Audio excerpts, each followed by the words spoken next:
Well, the search is over for the Ocean's Gate submersible that went missing near the Titanic, and there are no survivors. Officials say the catastrophic event destroyed the craft near the wreck of the Titanic. The 5 victims include 3 paying guests, a Titanic expert, and the vehicle's owner. Good afternoon, friends. Thank you so much for inviting us in your home at 4. I'm Colette Boyd. Now, questions remain after this tragedy, and the investigation is now underway. But what are these submersibles really like? Well, we are so delighted and so honored to have a local expert on shipwrecks joining us, Ric Mixter. Thank you so much for being here. How are you, Ric?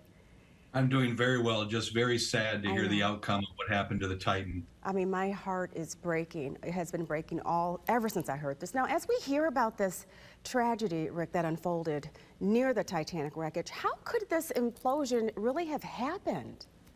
Well, you're talking about immense pressure. You know, even when we dove the Edmund Fitzgerald, it was only in 550 feet of water, which, Lake Superior's entire depth is 1,300 feet. Now think about a shipwreck that's 28 times as deep as that, 2.5 miles down. The pressure is so incredible that any stress point on the submarine itself could cause catastrophic failure. And when it does, that means it would just crush inward. And unfortunately, that's what happened. It was over in just milliseconds. Oh, my goodness. Now, not all submersible excursions end up like this, Ric. Tell us a little bit about your time in a submersible and some of your explorations. Well, I'll tell you, when we went to the Delta, this is a submarine that, unlike Titan, had gone through intense, scrutiny from the Coast Guard to get certifications.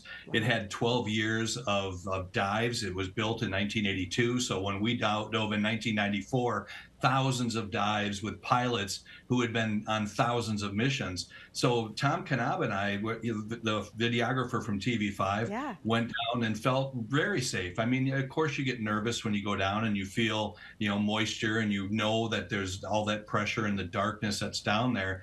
But to be able to see the shipwreck and then light it up with the intense ability of the Delta to light up the shipwreck, where as a scuba diver, I couldn't do that. I could only carry a tiny light. So to see what we saw, to be able to record it and to bring it back to the viewers, it was incredibly an honor to be there, because we know that very few people get to go. And then it was sad because that's where 29 guys lost their lives, and I'm sure that's what the divers to the Titanic feel as well. Yeah, and we're taking a look at some of that video right there on your screen. Now, what's it like? People want to know, what's it like being inside a submersible?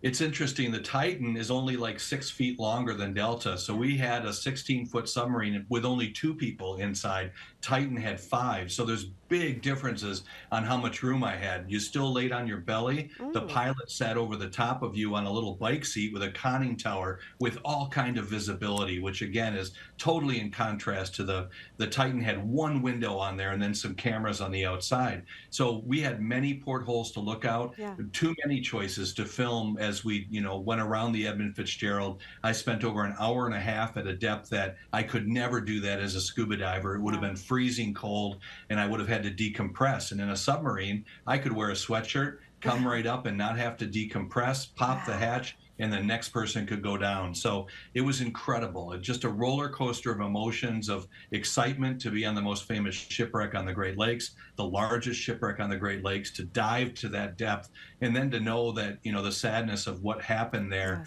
was all too real when you saw those personal effects that were down there. That's right. I can't even imagine how fascinating that was for you. So much history there. Now, but a lot of people are saying it's baffling that the crew didn't send out any warning signs or communicate. Is there a command center that you talk to, or authorities or something? Is that typical to not actually have someone to communicate with? No, we had a sonophone, so we could actually send. Water transmits sound much better than the air does, so we can actually use a speaker system with a very sensitive microphone to talk back and forth, and we had real-time communications with the surface. They had a similar situation, I think, with the Titanic. I don't know all of the technology on how they'd communicate, but to stay in touch is a usual thing. The thing is, though, as you're free-falling down and there's no problems, you're not going to be doing too many reports, and it took an hour and a half to get to the depth of the Titanic. So I don't think there would have been too much. And then I believe once that, that hull was ruptured, there was no time to call for, any kind of an SOS the way the Titanic was able to do. It took hours for Titanic to go down. It took only milliseconds for that poor submersible crew to really meet a horrible fate. Wow, and our hearts, our thoughts, and our prayers are with those families going through this grief. You know what, Rick, I have to tell you, thank you so much for being here and taking time out of your very busy schedule, because you are everywhere nationwide exploring. Thank you so much. We appreciate you. Well, hello to all my TV5 family, and thank you for having me. You're so welcome. We love you too, Rick. Thank you.